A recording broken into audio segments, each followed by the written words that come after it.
为了要兴起教室甲活动空间的经费分配了，有一间佛堂为这个6年前就开始办月饼义卖活动，已经开发出6种的口味，每一碟月饼拢是佛堂的志工亲手做的，素食的鸭嘛真适合素食的人来食。佛堂的志工准备做素食口味的月饼，未了乡的兴明佛堂自6年前就开始举办月饼义卖活动。我们每年呢，差不多多做好几千个。我们今年有种6种口味，就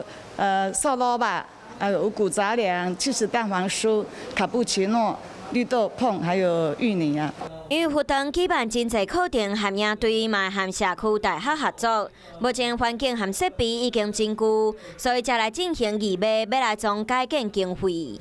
因为我们的新民书院呢，